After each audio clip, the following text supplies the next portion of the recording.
안녕하세요. 성경 통독 함께하고 계시는 성도 여러분들, 우리는 오늘부터 사도행전을 읽게 됩니다. 사도행전은 그 감동의 깊이가 참 깊기도 하고 넓기도 한 책입니다. 사도행전을 읽으면은 예수님을 위해서 온 몸을 내어 바쳤던 많은 사람들의 이야기를 만나게 됩니다. 그런 사람들의 이야기를 보면 우리 마음속에는 다시 한번 뜨거운 신앙의 불길이 타오르곤 합니다. 오늘 이 책을 함께 배우시면서 다시 한번 우리 가슴 속에 성령께서 주시는 거룩하고 놀라운 신앙의 불길이 일어나는 일이 있기를 주님의 이름으로 간절히 소망합니다. 지금부터 함께 사도행전을 살펴보도록 하겠습니다. 사도행전의 저자는 누가복음을 썼던 바울의 사랑하는 의사 누가입니다. 누가복음과 사도행전은 데오빌로라는 사람에게 보내는 편지입니다. 누가는 주후 60년 중반에 로마에서 사도행전을 썼을 것입니다. 누가복음과 사도행전은 데오빌로라는 사람에게 보내진 편지이지만 누가는 더 많은 수신자들을 염두에 두고 편지를 썼을 것입니다. 즉 누가는 두 책을 이방인 친구 한 사람에게 쓴 것이 아니라 이 책을 읽는 모든 이들에게 이방을 구원하시려는 하나님의 사랑을 전하고자 한 것입니다. 그에 걸맞게 사도행전에는 이방인들에게 복음이 퍼져나가는 이야기들이 가득 차 있습니다. 마침내 예수 그리스도의 복음이 땅끝까지 전해지는 첫 걸음이 시작된 것입니다. 사도행전은 6가지의 부분으로 나누어 볼 수 있습니다. 이 6개의 부분을 통해 복음은 예루살렘으로부터 시작하여 로마까지 들어가게 됩니다. 첫 번째 부분은 1장 1절부터 6장 7절까지 성령의 역사와 교회의 탄생을 말합니다. 두 번째 부분은 6장 8절부터 9장 31절까지 교회가 확산되고 있음을 말합니다. 세 번째 부분은 9장 32절부터 12장 24절까지 베드로와 첫 이방인 회심자의 이야기를 다룹니다. 네 번째 부분은 12장 25절부터 16장 5절까지 이방인에게로 나아가는 바울의 이야기를 말합니다. 다섯 번째 부분은 16장 6절부터 19장 20절까지 이방 세계로 더욱더 깊이 들어가는 바울의 이야기입니다.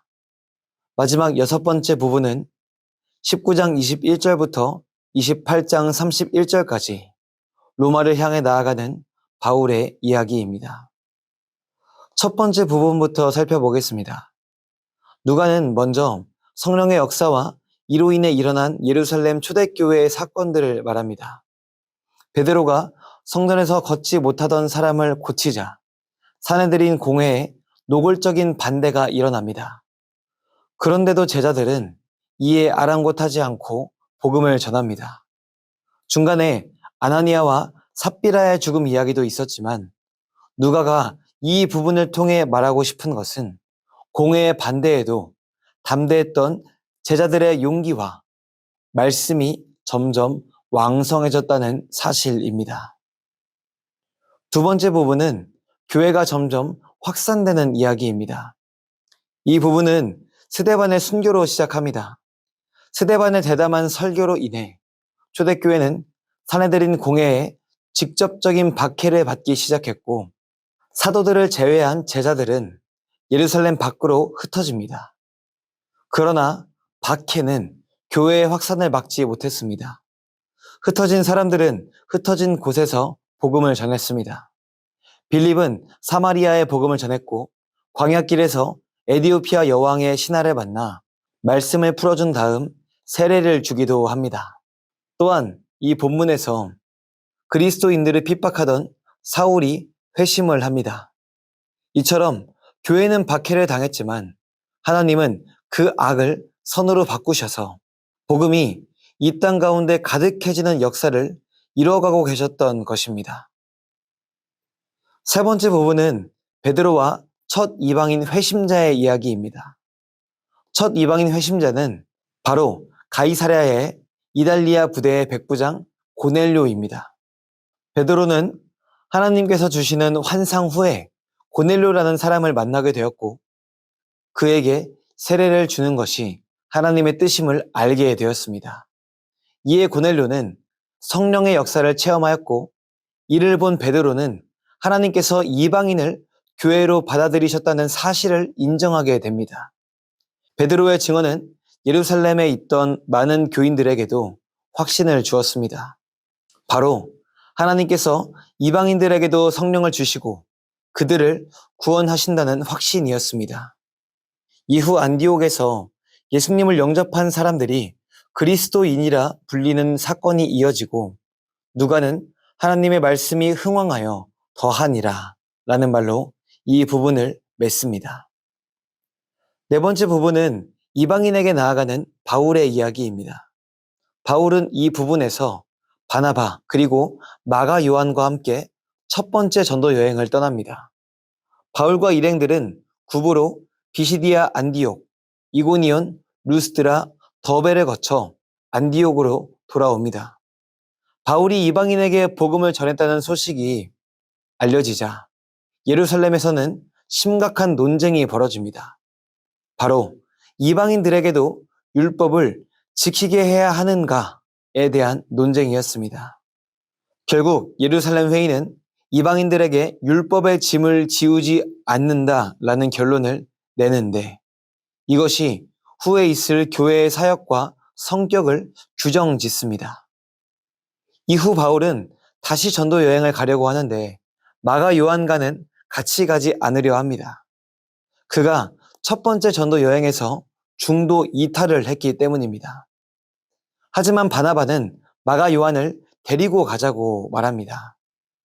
두 사람의 뜻이 달랐기 때문에 바나바와 바울은 갈라서게 됩니다. 바울은 실라와 동행하였고 루스드라에서 디모데가 합류하게 됩니다. 다섯 번째 부분은 이방 세계로 더 깊이 들어가는 바울의 이야기입니다. 이 부분은 바울이 환상 중에 마게도냐 사람을 만나는 이야기로 시작합니다. 바울은 자신을 마게도냐 지방으로 부르시는 하나님의 말씀에 순종했고 아시아를 넘어 유럽까지 가게 됩니다. 바울은 빌립보를 거쳐 데살로니가로 이동하는데 데살로니가에 포악한 유대인들에 의해서 베레아를 거쳐 아덴까지 도망쳐 오게 됩니다. 바울은 아덴을 거쳐 고린도로 가게 되는데 그곳에서 후에 바울의 큰 동역자가 되어주는 아굴라와 브리스길라 부부를 만나게 됩니다. 이 부부는 바울의 사역에 합류하였고 바울은 이 사람들과 함께 에베소로 향합니다. 바울은 에베소에 머물며 사역하고 설교하였으며 에베소의 우상숭배와 맞서는 모습을 보여줍니다. 마지막 여섯 번째 부분은 로마로 가는 바울의 모습을 보여줍니다. 에베소에서 바울을 쫓아내려는 소동이 일어나자 바울은 마게도냐 지방으로 향합니다. 그러나 마게도냐 지방에도 바울을 죽이려는 사람들이 있어서 결국 유대로 돌아갑니다. 바울은 돌아가는 길에 한 선지자를 만나 자신이 예루살렘으로 돌아가면 체포될 것을 알게 됩니다. 하지만 바울은 예루살렘으로 나아갔고 율법을 어긴 죄로 유대인들에게 체포됩니다. 이후 바울은 가이사랴의 총독 벨릭스와 베스도에게 재판을 받은 뒤에 로마 황제에게 재판을 받기 위해서 로마로 가는 배에 몸을 싣게 됩니다. 이 과정에서 바울은 광풍 유라굴로를 만나서 멜리데 섬에서 시간을 보내기도 합니다. 마침내 로마에 도착한 바울은 자기를 지키는 군인과 함께 한 집에 거하며 자유롭게 복음을 전합니다. 사도행전은 바울이 찾아오는 모든 사람들을 영접하며 그들에게 하나님의 나라를 전했다는 이야기로 마무리됩니다. 사도행전의 주제를 두 가지로 말한다면 하나님의 계획과 성령의 역사입니다. 첫 번째로 사도행전은 하나님의 계획이 점점 실현되고 있음을 보여줍니다. 누가복음에서 사도행전으로 이어지는 흐름은 하나님께서 하나님의 백성을 잊지 않고 구원하려 하신다는 전제를 가지고 있습니다. 누가복음에서 하나님의 역사는 예수 그리스도의 십자가와 부활로 나타났습니다. 그리고 마침내 사도행전에서는 하나님의 계획이 땅의 교회를 통해 증언되고 실현되고 있음을 말해줍니다. 특별히 누가복음과 사도행전이 말하는 하나님의 계획은 유대인뿐만 아니라 이방인도 하나님의 백성에 포함된다는 것입니다. 예수 그리스도의 십자가와 부활은 유대인만을 위한 것이 아니며 세상의 모든 사람을 위한 것입니다. 성도된 우리는 예수님의 마지막 명령을 따라 복음을 땅끝까지 전하기를 쉬지 말아야 합니다. 사도행전은 이러한 역사를 사실적으로 전하며 우리에게 사도행전의 역사를 이어갈 것을 부탁하고 있습니다. 두 번째로 성령의 역사, 즉 성령께서 하시는 일입니다. 누가는 예수님의 사역 초기에 성령이 예수님에게 임했다는 것을 증언하였습니다.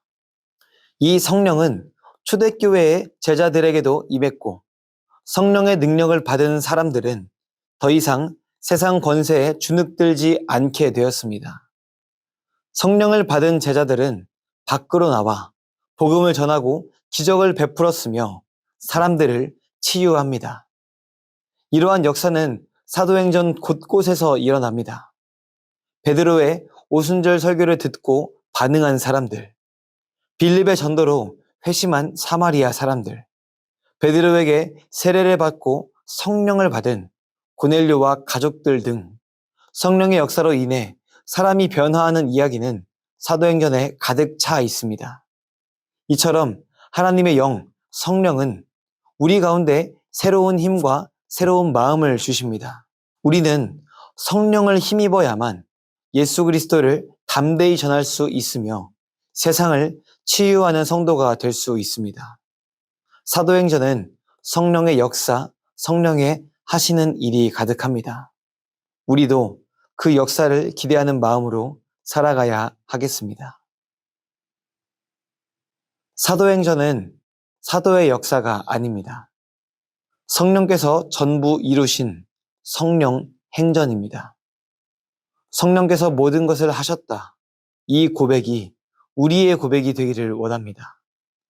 사도행전을 읽고 묵상하시며 하나님의 일은 나의 힘이 아닌 성령의 역사로만 가능함을 믿으며 성령을 의지하는 우리가 되기를 소망합니다.